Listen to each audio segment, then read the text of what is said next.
नमस्कार बच्चों। ओके, तो चलिए आज हम लोग पढ़ने वाले हैं क्लास 12 केमिस्ट्री का फर्स्ट चैप्टर सॉलिड स्टेट, जो कि पढ़ रहे थे हम लोग। ओके, उसके थ्योरी पार्ट सभी समाप्त हो चुके थे, क्वेश्चंस कर रहे थे हम लोग। तो उसमें आज लेक्चर नंबर 58 पढ़ेंगे, जिसका आपका एनसीईआरटी का बुक पेज नंबर 23 है ना। पेज नंबर आपका 23 है। एग्जाम्पल है 1.5। ठीक है, यहाँ पेज लिख दे रहा हूँ। पेज नंबर है आपका 23। अब किताब में देखेंगे ना तो वहां पे मिल जाएगा आपको। ठीक है, तो रिक्वेस्ट करूंगा कि प्लीज यदि आप चैनल पे नए हैं तो चैनल को सब्सक्राइब, लाइक और शेयर जरूर कर लीजिए, और हाँ, साथ में घंटी का आइकन जरूर दबा लीजिएगा ऑल नोटिफिकेशन पे। ठीक है, तो चलिए स्टार्ट करते हैं। क्वेश्चन कह रहा है सिल्वर एक एजी है। सिल्वर को किससे प्रतीक करते हैं? सिंबल क्या है? एजी होता है। ठीक है, यानी ये सिल्वर एजी सीसीपी जालक बनाता है। कैसा बनाता है ये क्रिस्टल? सीसीपी, यानी सीसीपी क्यूबिक क्लोज पैकिंग बनाता है ये। ठीक है, क्रिस्टल बनाता है। एक्स किरण डिफ्रैक्शन में स्टडी द्वारा पता चला कि इसकी एकक कोशिका के, यानी जो यूनिट सेल है ना, उसके कोर की लंबाई यानी एज लेंथ कितनी है? 408.6 पिकोमीटर है। ठीक है, सिल्वर के डेंसिटी की गणना करनी है हमको, जिसका परमाणुक द्रव्यमान 107.9 यू दिया हुआ है। यू उसका यूनिट्स है।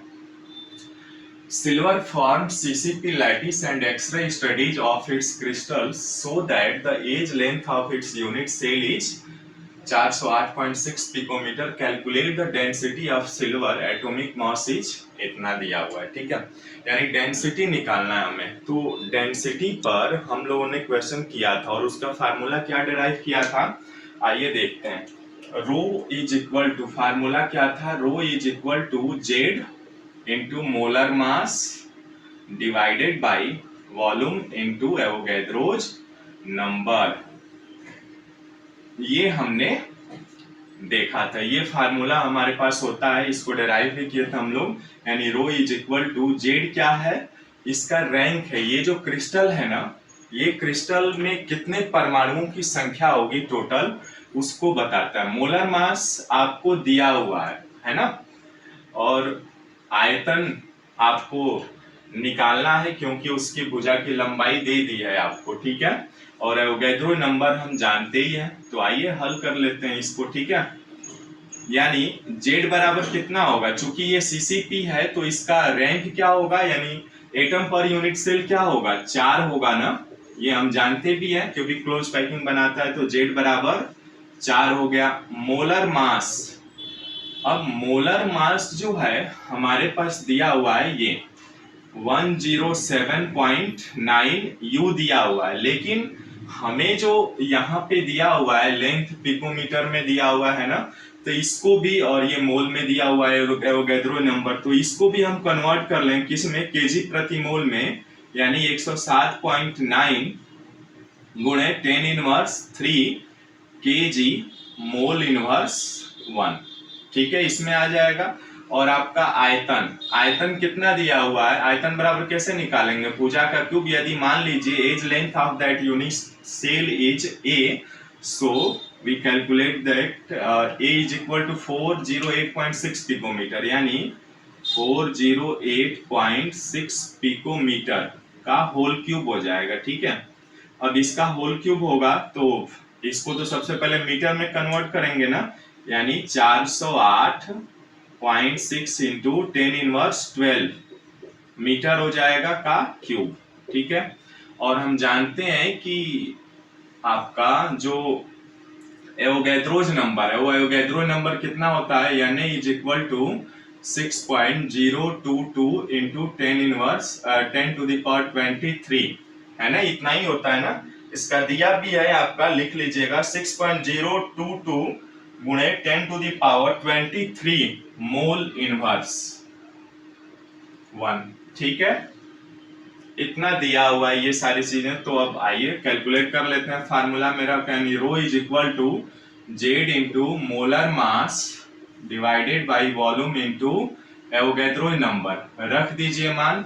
जेड का मान कितना है? 4 है, और मोलर मास आपको दिया हुआ इतना निकाला है आपने, है ना, यानी 107.9 इंटू 10⁻³ kg मोल इनवर्स 1, ठीक है।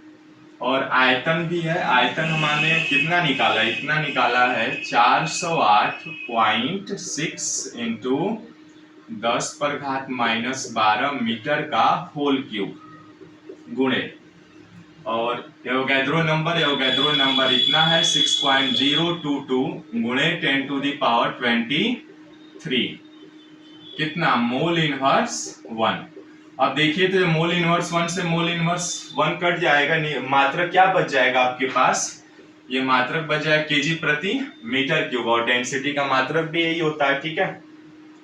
तो इसको पहले स्क्रीनशॉट ले लीजिए, तो जगह कम पड़ रहा है इसको मैं हटाऊंगा, ठीक है, ले लिए, ओके।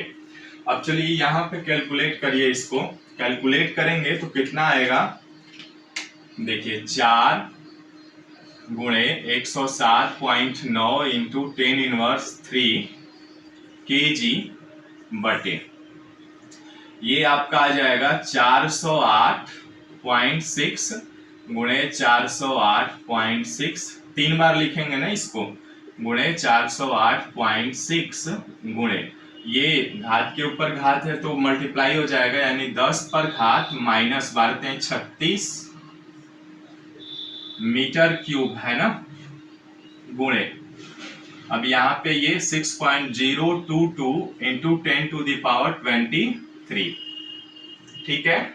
अब इसको आगे हल करिए। अब देखिए यहाँ पे ऊपर वाले को एज इट इज लिख रहा हूँ, 4 गुणे 107.9 गुणे 10⁻³ kg बटे, इसको एज इट इज 408.6 इंटू 408.6 गुणे 408.6 गुणे 6.022 गुणे, अब 10 वाले घात को ना एक साथ लिख ले रहे हैं, देखिए 10⁻⁻36 और 23 है ना, तो 10⁻⁻36 और +23 ये घटा लेंगे आप, ठीक है, ये वाला तो लिख लिए होंगे आप, ठीक है। अब इसको थोड़ा सा ये हटा रहे हैं हम, ठीक है। चलिए अब इसको कैलकुलेट करेंगे आप, तो ये कितना आएगा, देखिए कैलकुलेट करके बताइए इसको। अब आगे कैलकुलेट करेंगे, यानी रो इज इक्वल टू आ जाएगा आपका 4 गुणे 107.9 गुणे 10⁻³ kg डिवाइडेड बाय, ठीक है। इसको भी हटाता हूं थोड़ा, ठीक है ना, ओके।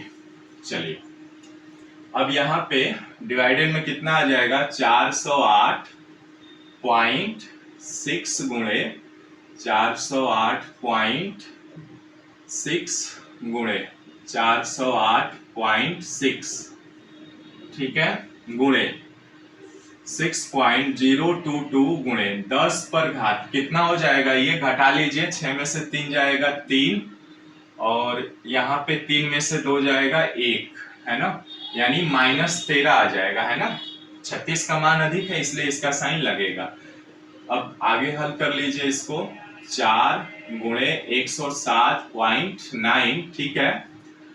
अब इसको ऊपर ले रहे हैं तो ये माइनस है तो प्लस हो जाएगा, यानी गुणे 10⁻+13 और गुणे ये 10⁻−3 पहले से ही है यहाँ पे, ठीक है, डिवाइडेड बाई 408.6 गुणे 408.6 गुणे 408.6 गुणे 6.022, ठीक है, ये आ गया आपका।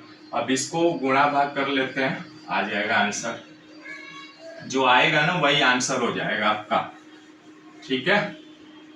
तो चलिए अब इसका गुणा कराएंगे तो कितना आएगा, देखिए इसका गुणा कराएंगे आप तो ये आ जाएगा आपका 4 गुणे 107.9 गुणे, ये 10⁻, कितना हो जाएगा, 13 में से 3 10⁻10 हो जाएगा बटे, यहाँ मीटर क्यूब था ना, ओके।